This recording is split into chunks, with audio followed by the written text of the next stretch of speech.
Programme में आपको खुशामदीद कहते हैं। मैं असदुल्ला खान हूँ। बहुत ही अहम खबर अब तक की वो ये है कि 6 जजेस का जो खत था उसकी समाअत के लिए अब 6 रुकनी बेंच बना दिया गया है चीफ जस्टिस साहब की सरबराही में। इससे पहले जो समाअत हुई थी उसमें चीफ जस्टिस साहब ने खुद इंदिया दिया था कि अगली मरतबा हम शायद फुल कोर्ट बैठेंगे, और उन्होंने कहा था कि तभी हम इसको 28, 29 या 30 तक ले जाएंगे ताकि तमाम जजेस जो ईद की छुट्टियों पर गए हुए हैं, जिनके मुख्तलिफ शहरों में बेंचेस बनाए गए हैं, लाहौर और कराची में बेंचेस बनाए गए हैं, वो वापस इस्लामाबाद आ जाएंगे, फिर हम फुल कोर्ट बनाएंगे। और इस वक्त जो अपोजिशन है, खासतौर पर पाकिस्तान तहरीक इंसाफ, उनका मुतालबा भी यही था कि इस पर फुल कोर्ट बनना चाहिए, और फुल कोर्ट ही का इंदिया चीफ जस्टिस साहब ने दिया भी था। लेकिन अब ये फुल कोर्ट नहीं बन रही। अब 6 जजेस पर मुश्तमिल एक बेंच बनाया गया है। जस्टिस याई आफरीदी साहब इसमें अब शामिल नहीं हैं, और जस्टिस नईम अख्तर अफगान साहब को शामिल किया गया है। जस्टिस मुसर्रत हिलाली साहबा इसमें शामिल हैं, और जमाल खान मंदूखेल साहब इसका हिस्सा हैं। जस्टिस मंसूर अली शाह साहब इसका हिस्सा होंगे, और खुद चीफ जस्टिस इसकी सरबराही कर रहे होंगे। तो क्या अब तहरीक इंसाफ को यह कबूल होगा कि फुल कोर्ट इसको नहीं सुन रहा? एक तो इस पर हम बात करेंगे। दूसरा, आज एक मामूली सी चीज बज़ाहिर लग रही थी, लेकिन इस पर अपोजिशन ने बहुत शोर मचाया। यानी आज खवातीन की पुलिस एहलकारों की जो पासिंग आउट परेड थी उस पर मरियम नवाज साहबा गई बतौर चीफ मिनिस्टर, बतौर चीफ गेस्ट, और उन्होंने पुलिस यूनिफॉर्म पहनी। तो बजाय तो ये एक आम सी बात लगती है, पहले भी ऐसा हो चुका है, नवाज शरीफ साहब भी पहन चुके हैं वर्दी, लेकिन इस पर उमर अयूब साहब ने पार्लियामेंट में इसका जिक्र किया कि जी ये क्या मजाक हो रहा है। यास्मीन राशिद साहब एक अदालत में आई तो उन्होंने आकर इस पर बहुत शद्दोमत से कहा कि इन पर तो पर्चा होना चाहिए, और ये तो जुर्म है कानूनन, किसी का यूनिफॉर्म पहनना, पुलिस का यूनिफॉर्म तो पहना नहीं जा सकता, पहना जा सकता है यानी हमें लग रहा था कि ये तो कोई बहस का मौजू नहीं है, लेकिन इसको आज हमारे सियासतदानों ने इस पर कॉमेंट करके इसको बहस का मौजू बना दिया। तो इस पर जरा देख लेते हैं कि ये क्या मामला है और क्यों जो है वो इस पर तनकीद हो रही है। लेकिन इंपॉर्टेंट इसमें जो कंटेंट है उनकी गुफ्तगू में वो ये है, वो कहती हैं कि चीफ मिनिस्टर मैं ऐसा ही नहीं बनी हूं, आग का दरिया उबूर करना पड़ा है मुझे चीफ मिनिस्टर बनने के लिए। तो ये इस पर जरूर बहरहाल डिस्कशन हो सकती है कि आग का दरिया क्या था और वो कैसे उबूर किया मरियम नवाज साहबा ने। दूसरा, आज पब्लिक अकाउंट्स कमेटी का मामला अब सेटल होता हुआ दिखाई दे रहा है। ऐसा लग रहा है कि इत्तफाक हो गया है कि तहरीक इंसाफ के पास ही ये कमेटी रहेगी, अपोजिशन के पास ही जाएगी। लेकिन अपोजिशन क्या कोई नाम फाइनल कर पाई है? कमेटियां जो कि बन चुकी होनी चाहिए थी 30 दिन के अंदर अंदर, वो 2 महीने में भी नहीं बन पाई। कमेटियां क्यों इंपॉर्टेंट होती हैं? कमेटियां ना होने से क्या होता है? प्रोग्राम में जरा कुछ हकायक आपके सामने ये भी रखेंगे। मेरे साथ आज के प्रोग्राम में सेनेटर डॉक्टर हुमायूं मोहम्मद साहब मौजूद हैं, बहुत शुक्रिया डॉक्टर साहब, खुश आमदीद। कादर मंदूखेल साहब हमारे साथ मौजूद हैं, पाकिस्तान पीपल्स पार्टी के रहनुमा हैं, और बैरिस्टर दानियाल चौधरी साहब हमारे साथ मौजूद हैं, मुस्लिम लीग नून के रहनुमा। तमाम मेहमानों को मैं खुश आमदीद कहूँगा। सबसे पहले ये जो जैसा कि मैंने जिक्र किया मरियम नवाज साहबा वाला मामला, उस पर उमर अयूब साहब का बयान सुन लीजिए। उमर अयूब साहब कह रहे हैं जनाब कि ये क्या मजाक हो रहा है। सुने उन्होंने क्या कहा। आज माशाल्लाह वो पुलिस यूनिफॉर्म में आ गए जनाब परेड लेने के लिए चीफ मिनिस्टर साहब। सर ये क्या हो रहा है मुल्क में हमारा? हम लोग क्या मजाक बना रहे हैं यहाँ पे? दुनिया इस तरह देख रही है, ना कोई पॉलिसी स्टेटमेंट, ना इन्फ्लेशन पे बात, ना प्रेसिडेंशियल एड्रेस पे बात, ना किसी और चीज पे बात। लेकिन इसका जवाब तो पहले ही मरियम नवाज साहब अपनी तकरीर में दे चुकी थी आज, जिसमें उन्होंने कहा कि ये वर्दी पहन के उनको एहसास हुआ कि ये कितनी भारी जिम्मेदारी है, शायद इसलिए उन्होंने पहना होगा यूनिफॉर्म। सुनिए उन्होंने क्या कहा है। पुलिस का यूनिफॉर्म पहना तो मुझे ये एहसास हुआ कि चाहे वो चीफ मिनिस्टर की कुर्सी पे बैठना हो, चीफ मिनिस्टर का ओथ लेना हो, या वो पुलिस का यूनिफॉर्म हो, ये कितनी बड़ी जिम्मेदारी है। यहाँ तक पहुँचने के लिए चीफ मिनिस्टर की कुर्सी अल्लाह ताला ने मुझे दी है, लेकिन मेरे लिए भी ये इतना आसान काम नहीं था। मैं नवाज शरीफ की बेटी थी, 2 times chief minister, 3 times prime minister, लेकिन मेरे लिए ये आसान काम नहीं था। मुझे अपने आप को प्रूव करना पड़ा, मुझे आग के दरिया से गुजर कर यहाँ पर पहुँचना पड़ा, और अच्छा हुआ मेरी ट्रेनिंग हुई। मुझे आज कोई ये नहीं कह सकता कि यहां पर इसलिए बैठी कि इसका बाप प्राइम मिनिस्टर है। आग के दरिया पर बात तो बाद में करते हैं, लेकिन पहले यूनिफॉर्म क्यों पहना है इसका जवाब उन्होंने खुद दिया है। हुमायूं मोहम्मद साहब, क्या एतराज है अगर उनको यूनिफॉर्म पहन के ये पता चल गया है कि पुलिस की जिम्मेदारियां कितनी भारी जिम्मेदारी होती है, तो इस पर पार्लियामेंट में डिस्कशन हो रही है। उमर अयूब साहब इस पर बात करें, क्यों? बिस्मिल्लाहिर्रहमानिर्रहीम, इय्याका नअबुदु व इय्याका नस्तईन। देखिए, इस तरह है कि मैं आपको एक बात बता देता हूँ। सबसे पहले सवाल होता है कि क्या अगर ये एक पुलिस के फंक्शन पे गए, पासिंग आउट परेड पे, तो क्या इन्होंने वर्दी पहन ली उससे कोई फ़र्क पड़ता है? नहीं पड़ता। प्रॉब्ली शायद पड़ता हो ना पड़ता हो, that's not an important issue. उन्होंने कहा है कि मुझे आग के दरिया पर मैं आता हूं। पहले ये वर्दी का मसला, ये कानूनन भी जुर्म है कि आपके इल्म में है? मंदोखेल साहब वो दोनों जो है ना वो कानून साज हैं, they would know better than me.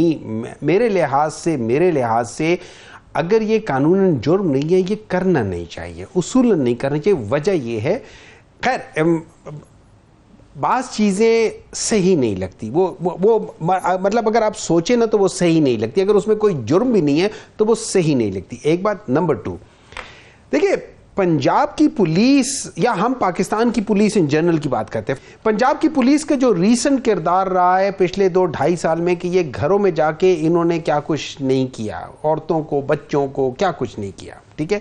तो उस लिहाज से तो एक वैसे उन लोगों ने अपने आप को मतलब जो एक थोड़ी बहुत जो कोई इज्जत होती थी वो भी उन लोगों ने वहाँ पे ख़राब की है। अगर आप मुझसे पूछें तो उनको ये नहीं करना चाहिए। ठीक, आपकी राय कि ये नहीं करना चाहिए था, लेकिन इसमें कोई कानूनी कदगन है काज़ी मंदोखेल साहब? क्योंकि कुछ खबरें मेरे पास पड़ी हुई हैं जिसमें कई लोगों को, खास तौर पर टिकटॉकर्स को गिरफ्तार किया गया है। पंजाब पुलिस की वर्दी पहनकर टिकटॉक बनाने वाला शहरी गिरफ्तार, ये खबर छपी हुई है। टिकटॉक जोड़े को पुलिस वर्दी पहनना महंगा पड़ गया, उनको पर्चा दर्ज करके गिरफ्तार कर लिया गया, ये खबर छपी हुई है। Couple arrested for making TikTok videos in police uniform, ये खबर। तो ये मुतअद्दिद वाकयात हुए हैं और मुतअद्दिद वाकयात में कई टिकटॉकर्स को गिरफ्तार किया गया है महज इसलिए कि उन्होंने पुलिस पहना।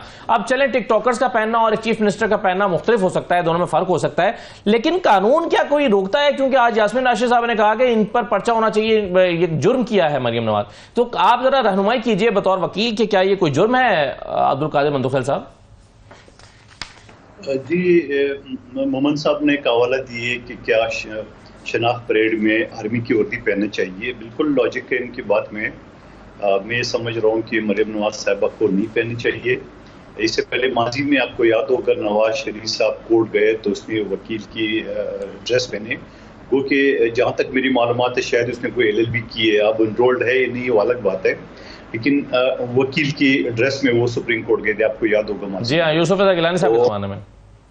जी, तो उस वक्त भी इनके ऊपर बड़ी तनकीद हुई। आज भी मैं ये समझ रहा हूँ कि मुझे नहीं समझ में आ रहा है कि IG ने किस तरह उसको अलाउ किया है और फोर्स की वर्दी पहन के। ठीक है, इज़हार एकजहती के लिए बहुत सारी चीजें होती है। IG साहब ने तो खुद स्टिक पकड़ाई है, वो हमारे पास सामने वो तस्वीरें अगर चलाई दें तो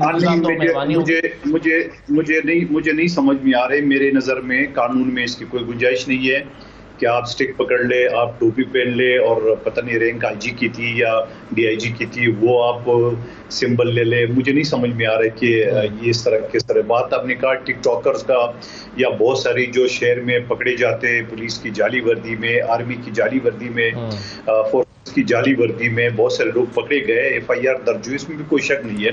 तो मेरे ख्याल में मुझे नहीं समझ में आ रहा है कि पुलिस ने कैसे अलाउ कर दी है, उन्होंने क्या सोच के वर्दी पहनी है। और अगर वर्दी पहनना ही था तो सिपाही की पहन लेती और जो उनके सामने उसी ड्रेस पहन लेती है। और IG DIG की वर्दी पहन के मुझे नहीं पता वो कौन सा रैंक की वर्दी पहनी हुई, क्योंकि वो तारे दूर से नजर नहीं आ रहे थे।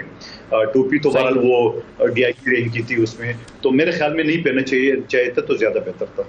ठीक है, चलिए जरा आगे बढ़ जाते हैं। अब मेरा ख्याल है दानियाल साहब मेरे साथ मौजूद नहीं है। दानियाल चौधरी साहब अगर होते तो वो ज़रूर इस पर कमेंट करते और वो बताते कि इसमें कोई हर्ज नहीं है, लेकिन वो अभी हमें शायद ज्वाइन करेंगे तो उनसे बात करेंगे। एक खबर मैं आपको वैसे ही इस हवाले से और देता चलूँ कि पुलिस यूनिफॉर्म की खरीदारी के लिए 1 अरब 20 करोड़ रुपए के फंड जो 4 महीने से रुके हुए थे, बहरहाल वो अब जारी हो गए हैं। ये बड़ी अच्छी बात हुई है क्योंकि ये वर्दियाँ खरीदनी थी पुलिस एहलकारों के लिए और ये 1 अरब 20 करोड़ रुपए के फंड जो हैं वो दरकार थे। यूनिफॉर्म्स जो हैं वो ताखीर का शिकार थे दिसंबर से, तो इनको बहरहाल अब 4 महीने के बाद ये फंड्स जारी हो गए और पुलिस यूनिफॉर्म खरीदने के लिए अब ये रुकावट दूर हो गई है। तो ये अच्छी बहरहाल खबर है।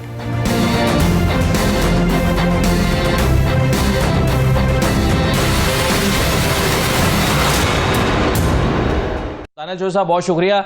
एक तो सर पहले हम बात कर रहे थे पुलिस यूनिफॉर्म पहनने की, मरियम नवाज साहबा ने जो आज पहना, मैंने इब्तिदा में कहा था कि मुझे ज़ाती तौर पर इसमें कोई हर्ज नहीं लग रहा था, इससे शायद मोराल ही बुलंद हुआ होगा, लेकिन इस पर बहुत सारे लोगों ने राय दी है कि ये कानूनन जुर्म है। कई लोगों पर पहले पर्चे हो चुके हैं पुलिस ये यूनिफॉर्म पहने पर। पार्लियामेंट में आज उमर अयूब साहब ने इस पर तनकीद का निशाना बनाया, मैंने अभी उनका बयान सुनवाया भी है। और तो आप और प्रोग्राम में बैठे हुए कादिर मंदोखेल साहब और हमायूं मोहम्मद साहब की राय भी यही है कि यूनिफॉर्म नहीं पहनना चाहिए था मरियम नवाज साहबा को। आप कैसे देखते हैं इसे? देखिए असद साहब, बिल्कुल ये जो बात इन्होंने की है गलत बात है। आपका एक चीज होती है ऑनरी, जब आपको बनाते हैं आपकी, और जिस तरह ने पहले स्पोर्ट्समैन को भी बनाया, आपने किसी को बूस्ट अप करने के लिए, किसी भी इदारों को या किसी चीज को बूस्ट अप करने के लिए, ये यहाँ पाकिस्तान में नहीं, ये न्यूयॉर्क पुलिस की अगर आप बात कर लें, आप इंग्लिश पुलिस की बात कर लें, तो आपने न्यूयॉर्क में मतलब मल्टीपल इंसिडेंट्स में वी सीन, तो देयर इज नो हार्म। आपने वो पहना इसलिए कि आप उनका मोराल, उनको सपोर्ट करें, और आप उनकी जो खिदमात हैं खवातीन की, वो खवातीन का पासिंग आउट परेड थी, और उनकी खिदमात को आप ख़ाज तहसीन पेश करें। और इनको अगर वो यूनिफॉर्म पहन के अगर इनकी दिल आज़ारी हो रही है तो I can't say anything about it, but it was only to support them, and it was, I think it was a very good gesture, and it should continue. सही है। दूसरी बात जो उन्होंने कही ना सर, दूसरी बात जो मैं सवाल जिस पर करना चाह रहा हूं वो ये कि उन्होंने कहा कि जी मुझे ये कुर्सी आसानी से नहीं मिली है, मुझे आग का दरिया अबूर करना पड़ा है। पहली मर्तबा वो MP MNA बनी है, पहली मर्तबा ही इलेक्शन लड़ी है, पहली मर्तबा इलेक्शन लड़ते ही वो चीफ मिनिस्टर बन गई है, आग का दरिया कहां आया बीच में सर? नहीं, बिल्कुल भी नहीं जी। बात सुने, मरियम नवाज साहिबा की जो स्ट्रगल है इस फैमिली में, इस पॉलिटिक्स में, पाकिस्तानी पॉलिटिक्स में बड़ी लॉन्ग स्टैंडिंग स्ट्रगल है। ये इस इलेक्शन से पहले, पिछले इलेक्शन से पहले जो उनके साथ हालात किए गए, जो उन्होंने पूरे मुल्क में कैंपेन लीड की, अगर आज इस पार्टी में, लेकिन लीडर होता क्या है? लीडर वो बंदा होता है जो क्राउड पुलर होता है, जिसके नाम पे वोट जलती है, और जिसके नाम पे, ये आपके पास जो बैठे हैं हमायूं साहब, कल ये अनाउंस करें कि मैं करता हूँ लाहौर में जलसा, ये अकेले अपनी शख्सियत पे जलसा करें, और मरियम नवाज साहिबा कहती हैं कि मैं अनाउंस करती हूँ, तो वहाँ लाखों लोग मरियम नवाज साहिबा के लिए पीछे आए। तो सर अगर ये बुनियाद है लीडर होने की, क्राउड पुलर होना अगर बुनियाद है, तो फिर ये बताइए कि मरियम नवाज बड़ी लीडर है या शेर अफजल मरवत बड़े लीडर हैं? एक सेकंड मेरी बात पूरी खत्म होने दें। उसके बाद पार्टी की स्ट्रगल, पार्टी को पूरा जो सिस्टमैटिक, पार्टी का पूरा इलेक्शन सेल, पार्टी का पूरा सिस्टम, पार्टी की पूरी चीजें, she is been with it for almost 2 decades now, not yesterday, 2 decades now. उनका जो रोल है, वो जो लोग जिन्होंने अपनी पॉलिटिक्स जो उनके साथ शुरू की है, हमारे आज से बहुत से मिनिस्टर्स ऐसे हैं, मैं I don't want to take the names, लेकिन ये उनके साथ हाथ पे लगाए हुए उनके पौधे हैं, जिन्होंने उनके साथ ही अपनी पॉलिटिक्स शुरू की थी, उन्होंने अपना काम किया था, और उनसे जूनियर लोग जो हैं वो बड़े बड़े ओहदों में रहे हैं, तो उनकी तो बड़ी खिदमात है, उनकी स्ट्रगल है, और she is a crowd puller. People of Punjab have accepted her, और आज अगर आप उनकी परफॉर्मेंस देखें, आप कंपैरेटिव एनालिसिस करें, आप उन तमाम और लोगों के साथ जो दूसरे सूबों के चीफ मिनिस्टर्स बनकर बैठे हुए हैं, तो उनका कोई मौजना नहीं कर सकता, बिकॉज आज भी वो सवाए दूसरे जो सूबों के लोग हैं जहां दानिया साहब आपने कहा हो रही है और मुल्क को आगे लेके जाने की सही है। दानिया साहब आपने कहा कि मरियम नवाज ने इलेक्शन कैंपेन्स को लीड किया, लीडरशिप में पंजाब को हम रीगेन करेंगे, और इंशाल्लाह यहाँ 2 तिहाई अक्सरियत से आएंगे, और यहाँ हम दोबारा किसी के लिए स्पेस नहीं छोड़ेंगे। दानिया साहब आपने कहा कि मरियम नवाज ने इलेक्शन कैंपेन को लीड किया और बहुत बड़ी क्राउड पुलर हैं। एक तो ये मेरा सवाल था कि अगर यही लीडर होता है क्राउड पुल करना, तो फिर शेर अफजल मरवत तो शायद और भी बड़े लीडर हुए। दूसरी बात यह है कि कोई ऐसा इलेक्शन मुझे बता दीजिए मरियम नवाज ने जिस कैंपेन को लीड किया और वो जीत गए हों। गिलगित का इलेक्शन आप हारे, कश्मीर का इलेक्शन आप हारे, 17 जुलाई 2022 का इलेक्शन आप हारे। मरियम नवाज ने जितने इलेक्शन को कैंपेन को लीड किया सारे इलेक्शन तो आप हारे हैं। नहीं, क्या बात कर रहे हैं। कलसूम नवाज साहिबा के इलेक्शन से उठा के आप क्या नाम है, लाहौर की और सीटों के इलेक्शन देखें, वो इंडिविजुअल सीट्स है ना सर, वो तो अगर मरियम नवाज ना भी निकलती तो जीत जाना था। आप हमारे बाई इलेक्शन देखें, हमने क्या नाम है तकरीबन 17-18 इलेक्शन थे, उनमें से हम 16 इलेक्शन हम जीते हैं। वो सारी हम पूरी इलेक्शन जितने 2013 से पहले के इलेक्शन थे वो हम जीते हैं। हमने जिस दिन डिविजन में उन्होंने कैंपेन की पूरी डिविजन हम जीते हैं। तो ऐसे तो कोई भी इलेक्शन नहीं है, हाँ हार जीत लगी रहती है। यहाँ बाज दफा पॉलिटिकल इंजीनियरिंग भी थी, उसके बावजूद जो है हमने अपनी सीटें जीती, और इंशाल्लाह आपको ये नजर आएगा कि उनकी जिस तरह प्रोएक्टिव तरीके से वो लगी हुई हैं। I worked with her for years, और जो उनका तरीका है काम करने का, इंशाल्लाह पंजाब को हम इस तरह रीगेन करेंगे कि हम अगली दफा किसी के लिए जगह नहीं छोड़ेंगे। बिल्कुल ठीक है सर। 2 महीने हो गए लेकिन अभी तक कौमी असम्बली की कमेटियां वजूद में नहीं आ सकी, और इसके बारे में जो असम्बली के रूल्स हैं वो ये कहते हैं कि हर एक कमेटी कायदे ईवान के इंतखाब के बाद 30 दिन के अंदर अंदर असम्बली के जरिए मुंतखब होने वाले अरकान जो 20 से जायद ना हो पर मुश्तमिल होंगी। तो ये जो है वो रूल्स बड़े वाज़ेह हैं इस सिलसिले में कि 30 दिन के अंदर कमेटियां बननी चाहिए।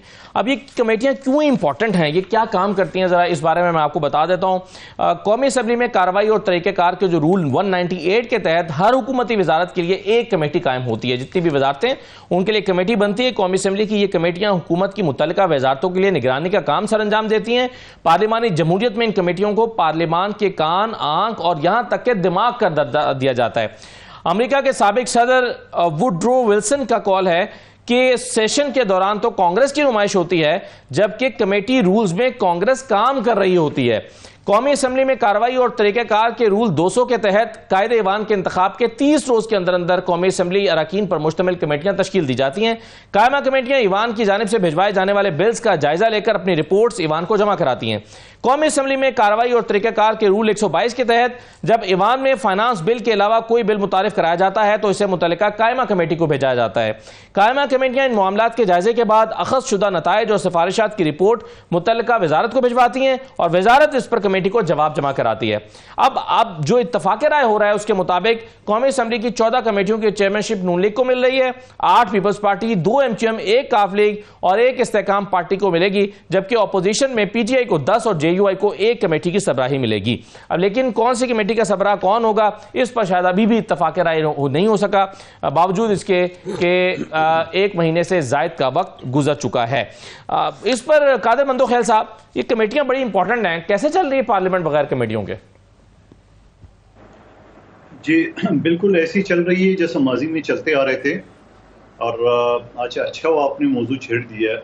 जिस कमेटी को मैं हेड कर रहा था वो आईन पाकिस्तान के आर्टिकल 69 ये कहता है कि कमेटी के किसी भी असम्बली के, इनकी ज़ैली कमेटी के किसी की प्रोसीडिंग्स में कोई जज, कोई अदालत मुदाखलत नहीं कर सकती। और फिर इस्लामाबाद हाई कोर्ट के जस्टिस मोहसिन अख्तर कियानी ने वो सारे के सारे प्रोसीडिंग्स जो है ना वो उड़ा दिए, और उड़ाने के साथ साथ हम तमाशा देख रहे हैं। तो सवाल ये है कि कमेटियां तो बिल्कुल वो है, लेकिन इन कमेटियों का हाल आपके सामने है। खुद अटॉर्नी जनरल मौजूदा पिछली हुकूमत में वो कमेटी को सपोर्ट कर रहे थे, और वही अटॉर्नी जनरल ने अब वो कमेटी के खिलाफ करे, यानी आइन के आर्टिकल 69 को भी नहीं मानते। बाकी आपने कमेटियों को आदाद शुमार किया है, ये वही PTI है जो ये कहते थे कि हम इस असम्बली को नहीं चलने देंगे। ये वही PTI जिनके रहनुमा चीफ मिनिस्टर सारे आके थे कि नहीं जी हमने किसी सूरत भी नहीं चलने देंगे। कल इनकी ज़ैन कुरैशी साहब मेरे साथ एक चैनल में उस टाइम बोला हम अपना किरदार अदा करेंगे असम्बली में। अच्छा, अब फिर फोकस किस कमेटी पे? सब ज्यादा पब्लिक अकाउंट कमेटी पे कि ये दिया जाए, उसके लिए जो कि खुद उनके अपने रहनुमा एक दूसरे से लड़ रहे, कि कहता है मेरा नाम है, दूसरा कहता है मेरे नाम है। लेकिन मेरे अपनी तजज़िया ये कहते हैं कि ये वाली कमेटी जिसके लिए वो लड़ रहे हैं ये इनको नहीं मिल सकती है। और ये कहते हैं कि माजी में इस तरह मिसालें जरूर है, मगर असम्बली के रूल्स में, आइन में ऐसा कोई शक नहीं है जो पब्लिक अकाउंट कमेटी अपोजिशन को दिया जाए। यहाँ तो अपोजिशन भी एक लिहाज से नहीं है, जो एक पार्टी आप कहते हैं एक आजाद उम्मीदवार है उसने एक अपोजिशन लीडर कर दिया। तो मेरा जाती ख्याल ये है कि public account committee Noor Alam Khan साहब को मिलेगी, जमीयत को, ये जितना मर्जी शोर में चाले। अच्छा, तो चलें, ये भी अच्छी बात है। ये तो खबर दे दी उन्होंने डॉक्टर साहब, वो कह रहे हैं। वैसे आपके लिए कमेटियां ना बनना तो फायदेमंद ही हुआ, क्योंकि आप तो भी फैसला ही नहीं कर पा रहे कि पब्लिक अकाउंट्स कमेटी अगर मिलती भी है तो देनी किसको है। देखिए इस तरह है कि आपको माइंडसेट तो पता चल रहा है। पब्लिक अकाउंट कमेटी जो होती है ना, ये नॉर्मली ऑपोजिशन को मिलती है। अब एक रिवायत है, कानून नहीं है। देखिए जिस पार्लियामेंट्री सिस्टम को हम फॉलो करते हैं उनका आधा कॉन्स्टिट्यूशन नहीं लिखा हुआ है, वो रवायतों के ऊपर चलते हैं। ठीक।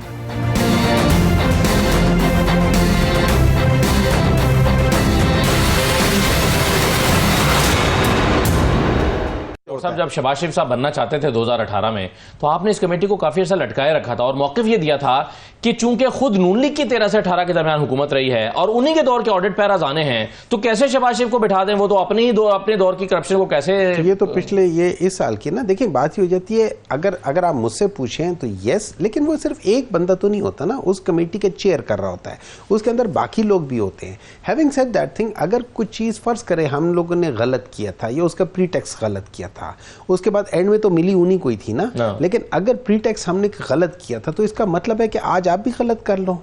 डज दैट मेक्स मतलब सेंस कि यार अगर मैं गलत कर रहा था तो आप आज उसके प्रीटेक्स्ट पे गलत कर लो? ये मिलनी चाहिए उसूलन, हमेशा मिलनी चाहिए ऑपोजिशन को। अब ऑपोजिशन के अंदर किसको मिलनी चाहिए? जो सबसे बड़ी पार्टी है या सबसे बड़े जिनका जो ग्रुप बना हुआ है, अगर वो कहते हैं कि भाई ये आज़ाद हैं, सब कुछ है, तो फिर जो सबसे बड़ा ग्रुप होता है फिर उसको जानी चाहिए। किसी एक दो बंदों वाली या तीन बंदों वाली पार्टी को ये नहीं देना चाहिए, उसूलन नहीं देना चाहिए। आप अगर कुछ करना चाहते कर लें। अब मैं आपको एक और बात बताता हूँ, रही बात पार्टी के अंदर वाली बात। देखिए पार्टी के अंदर ये है कि जो पहले अगर हम लोग दिमाग में आए कि क्या है, तो एक लॉयर है, उसको हमने कहा कि चलो ये कर लेगा, ज़रा क्या कह सकते हैं, ब्लंट है ज़रा, वो है, तो थोड़ा सा उस लिहाज से शेर अफजल मरवत साहब की बात आ गई थी। लेकिन अब वहाँ पे हमें एक चीज़ ये भी सोचना चाहिए जो बाज़ हल्के सोच रहे पार्टी के अंदर और बड़ा सेंस भी बनाती है, वो ये है कि देखें आपका जो लीडर ऑफ अपोजिशन है वो आपका केपी से हो गया, आपका जो वहाँ पे चेयरमैन बैठा हुआ है वो केपी से हो गया, अब वहां पे अपोजिशन सेनेट में भी केपी से है, वैसे केपी से वही है। तो क्या उसमें क्या सारी चीजें होनी चाहिए? कुछ चीजें मेरे ख्याल में बैलेंस आउट करनी चाहिए ओवरऑल। सो पंजाब से एक बहुत बड़ा वो है और मेरा ये ख्याल है, अगर आप मुझसे पूछे, मैं वजन डालूंगा कि पंजाब से हमारे बड़े अच्छे अच्छे लोग हैं, उनमें से किसी एक को वहां बिठा देना चाहिए और उसको कर लेना चाहिए। बड़े अच्छे लोग हैं। शेर अफजल मरवत कह रहे हैं कि आप उनके खिलाफ, आपसे मुराद आप पार्टी के लोग ही उनके खिलाफ खान को जाकर कन्विंस कर रहे हैं, साजिश कर रहे हैं। नहीं देखिए, इससे ये हो जाता है, मैं आपको एक बात बताता हूं। फॉर एग्जांपल, अगर मैं और आप एक ही पार्टी से हैं, ठीक है, अब अगर बाकी लोग आपको सपोर्ट करें, उसका ये मतलब हरगिज ये नहीं होगा कि वो मेरे खिलाफ हैं, ठीक है, वो आपको सपोर्ट कर रहे हैं, बट दैट डजंट मीन कि वो मेरे खिलाफ, वो मेरे भी हक में होंगे। आपके दो बच्चे हैं, आप एक बच्चे को एक टास्क दे देते हो, दैट डजंट मीन कि आप दूसरे बच्चे को बुरा समझते हो, लेकिन आप समझते हो कि ये जॉब फलाना आदमी बेहतर तरीके से कर सकता है, चाहे उसकी कोई भी मंतक हो, ठीक है ना। तो मेरे लिहाज से, लेकिन अगर फैसला हो पाया या नहीं हुआ पार्टी के अंदर, मेरे ख्याल में किसी हद तक हो पाया, हो चुका है। चलें, दानिश जोशी साहब, या आपकी इस खबर से इत्तफाक करते हैं जो कादिर मंतोखेल साहब दे रहे हैं? वो कह रहे हैं कि जी ये ऑपोजिशन को मिलेगी और नूर आलम खान को मिलेगी, ये पीटीआई को नहीं मिलेगी, तो ये क्या ये फैसला हो गया है? देखिए जी, मुझे जहाँ तक ये बात है किसको मिलेगी, इसका फैसला तो अभी नहीं हुआ, और उन्होंने भी ये नहीं कहा कि उन्होंने कहा कि मेरी राय है, उन्होंने भी अपनी राय का इजहार किया, या उन्होंने कहा कि उनको लगता है। लेकिन जहाँ तक बात है, देखें कमेटीज़ की बात यही है कि देखें कमेटीज़ का मामला अभी तक डिले क्यों हुआ, कि आज से 2 दिन पहले तक ये कमेटी रोज़ आके नेशनल असेंबली में बाजों के साथ, कागज़ों के साथ, कभी क्या के ड्रामे करते थे, कभी क्या करते थे। स्पीकर को किसी बात के ऊपर ये बैठ के बात करने के लिए तैयार नहीं थे, चीज़ों को आगे चलाने के लिए तैयार नहीं थे। एक्सचेकर्स के ये रोज़ जो है आके पैसों को आग लगा रहे थे। फिर क्या हुआ, फिर गवर्नमेंट ने फाइनली डिसाइड किया कि अगर इनकी ये सीरियसनेस है, क्योंकि ये तो वो जमात है जो जलाओ घराओ की तहरीकों में सबसे आगे थी, ये वो जमात है जो आइन की चीज़ें गैर आइनी तरीके से मांगती है, ये वो जमात है कि कभी अफवाज को अपने बदनाम करती है और कभी अपने मुल्क को और कभी अपने आइनी इदारे पार्लियामेंट को, और उसके सामने कपड़े लटकाती रही। तो फिर ये हमने डिसाइड किया कि अगर ये है तो फिर हम चलते हैं, कमेटीज़ बनाते हैं और जो सीरियस हैं उनको साथ ले लिया जाएगा। और स्पीकर साहब ने जब ये चीज़ डिसाइड की तो उसके बाद इनके थोड़े होश को ठिकाने में आए, और अब ये जो हुकूमत को कहते थे हम चलने नहीं देंगे, अब उसके साथ बैठ के ये कोई इनके कुछ समझदार लोग ये बैठ के, जिनको लोगों ने वोट दिया है, वो ये बैठ के अब ये अंडरस्टैंड करते हैं कि चीज़ों को आगे चलाना है और इंशाल्लाह चलाएंगे। देखें, अगर तो ये पहले बैठ जाते तो आज ये दिन ज़ाया ना होते, इतना टाइम ज़ाया ना होता, कमेटीज़ फॉर्मुलेट हो जाती, चीज़ें अपना काम वर्किंग शुरू हो जाती। लेकिन मैंने हमेशा एक बात कही है कि इनकी प्रायोरिटीज़ में पाकिस्तान कभी प्रायोरिटी है ही नहीं। इनकी प्रायोरिटी में गरीब का भी प्रायोरिटी नहीं है, इनकी प्रायोरिटी में कोई इदारा का भी प्रायोरिटी नहीं है। इनकी एक ही चीज़ प्रायोरिटी है, वो ये है कि इमरान खान है तो ये मुल्क है, इमरान खान है तो पाकिस्तान है, और अगर इमरान खान नहीं है तो फिर भाड़ में जाए हर चीज़। ये इनकी सोच है, ये इनका तरीका है। मगर दाना साहब, जो आपका आर्गुमेंट है कि जी चूंकि इन्होंने पहले दिन से पार्लियामेंट को चलने नहीं दे रहे थे, शोर शराबा कर रहे थे, इसलिए इनका हक भी नहीं बनता कमेटियों का। लेकिन पार्लियामेंट के अंदर तो यही माहौल हमने पिछली दफा भी देखा था, यानी जब इमरान खान वज़ीर आज़म बने थे तो आपने भी उन्हें तकरीर करने नहीं दी थी, तो फिर आप भी कमेटी की सरबराही किसी की नहीं मांग सकते थे। तो कौमी असम्बली के अंदर तो कमोबेश यही माहौल हर हुकूमत में चल रहा होता है। हाँ, कमेटियां असल में अपना काम कर रही होती हैं। बिल्कुल भी नहीं, बिल्कुल भी नहीं। कौमी असम्बली में जब ठीक है एक स्पीच कर रहा है और अपना शोर डालना है, शोर शराबा अलग चीज़ है, लेकिन जो इनका तरीका था गालियां देना, बाजे बजाना, काम ना करने देना, बात ना करने देना। हम आधा घंटा प्रेजेंटेशन करते थे, 15 मिनट करते थे, 5 मिनट करते थे, ये पूरा टाइम जितना अरसा चलती रही असेंबली, ये 2 मिनट। इन्होंने ये शर्म नहीं की कि मुल्क में डिग्नेटरीज आके बैठे हुए हैं पार्लियामेंट में, वो देख रहे हैं, एम्बेसडर्स बैठे हुए हैं, पाकिस्तान की रिप्रेजेंटेशन ये कर रहे हैं, पाकिस्तान के अपर हाउस की नेशनल असेंबली की रिप्रेजेंटेशन हो रही है, लेकिन इन्होंने फिर भी वही रवैया, वही बदतमीजी और उसी तरह रखा जिसकी वजह से डिले। मैं आपको एक बात बताऊं, अगर आपके मुल्क में सऊदी अरब का इतना बड़ा एक डेलीगेशन आया हुआ था इन्वेस्टमेंट के लिए, इन्होंने उनकी लिहाज नहीं किया और इनके मिनिस्टर स्टेटमेंट देने शुरू हो गए, इनके पार्टी के लोग स्टेटमेंट देने शुरू हो गए कि हमें हटाने में इनका भी हाल था। ये पाकिस्तान की हर उस चीज को सबटाज करना चाहते हैं जो पाकिस्तान को इन बहरानों से निकाल सकती है, और ये बड़ा चले वो एक इंडिविजुअल की राय है। और आज वैसे उन्होंने कहा है कि मुझे मेरी बहुत सरजनिश हुई है, खुद कह रहे हो, शेर अजहर मरवत ने आज खुद कहा कि मेरी इमरान खान ने बहुत सरजनिश की है कि जी तुमने ये बयान क्यों दिया। तो चले, मैं मंदोखैल साहब, ये कमेटियों का ना बनना और ताखीर का शिकार हो जाना, इसकी आप बुनियादी वजह क्या समझते हैं? देखिए, बुनियादी वजह तो मैं पहले आपको बता चुका हूँ कि ये परसों तक ये कहते आ रहे थे कि हम ना असम्बली चलने देंगे ना हुकूमत चलने देंगे। आपको याद होगा पिछली असम्बली में मैं उस वक्त भी मुख्तलिफ टॉक शो में ये कहता था कि अगर पीटीआई असम्बली में होती तो हमारी असम्बली एक दिन भी ना चलती, क्योंकि जिनको वजीर बनाया गया वो तो फिर बिल्कुल लाताल्लुक हो गए, और 5-6 जो मेंबर थे जीडीए वगैरह के, तो वो नाक में दम करके रखा हुआ था। जब तक 10-10 मरतबा उनको स्पीच नहीं देते थे तो वो कोरम पॉइंट आउट करते थे। अच्छा, उसके बाद फिर कमेटियों के अंदर जब हमने देखा कि जो कमेटी बनी है, और ये बल्कि पीटीआई के लिए हमने एक रास्ता भी बना लिया, खुशाइंद बात है। जब पीटीआई ये कमेटियों का सिलसिला था, ये कमेटी की मीटिंग चाहे पीटीआई की चेयरमैन ही क्यों ना हो, ये उस वक्त तक मीटिंग नहीं बुला सकते थे जब तक मुतलका मिनिस्टर उसको इजाजत नहीं देते। सही। तो मैंने जब उसके स्टडी किए कि ये क्या बात हो गई है, तो पता चला मुराद सईद साहब की जो मिनिस्ट्री थी या कमेटी थी उसके अंडर उसी महकमे का, तो वो 3.5 साल में सिर्फ 3 इजलास हुए। तो उसकी वजह ये थी कि मुराद सईद साहब ने इजाजत नहीं दी। फिर मैंने असम्बली रूल्स के 239 जो ना मैंने अमेंडमेंट के लिए पेश की है, और असम्बली से मैंने पास करा है कि आइंदा मिनिस्टर की परमिशन की जरूरत नहीं होगी। सही। सिर्फ इसको इंटीमेशन दिया जाएगा और उसके बाद कमेटी के चेयरमैन मेंबरान कमेटी कर सके। तो पीटीआई के लिए बहुत अच्छा है, अगर उनको 10 कमेटियां मिलती है या जो भी मिलती है, तो वो मिनिस्टर के बगैर वो कमेटी चला सकते हैं, डेली चला सकते हैं, हर हफ्ते चला सकते हैं, मिनिस्टर को इंटीमेशन देके। वरना पहले ये कानून था कि इनके दौर में कि बगैर मिनिस्टर नहीं चला सकते। तो मैं समझ रहा हूँ कि कमेटियों का बड़ा अच्छा रोल होता है। कमेटी का रोल ये होता है कि आप एक कानून इंट्रोड्यूस करते हैं तो वो बाकायदा तमाम उसमें मेंबरान हर कमेटी, सारा काम ही कमेटियों में होता जी। अगर कमेटी में नहीं होगा तो वो तो फिर शायद वो ना बिल पास हो सकता है। जहाँ पीटीआई के अगर चेयरमैन भी है तो उसमें मुस्लिम लीग नून और जमीयत और पीपल्स पार्टी की मेंबरान होंगे, तो वहां से जब एक मुतफका जो है तौर पे पास किया जाएगा तो वो असेंबली से पास होगा, अदरवाइज नहीं होगा। बिल्कुल ठीक है मंदोखैल साहब, डेमोक्रेटिक सही है, बिल्कुल सही है सर। बहुत शुक्रिया कादिर मंदोखैल साहब, सेनेटर हमायूं मोहम्मद साहब, बैरिस्टर दानियल शरीफ साहब, प्रोग्राम में शिरकत करने का शुक्रिया। इजाज़त दीजिए, अल्लाह हाफ़िज़।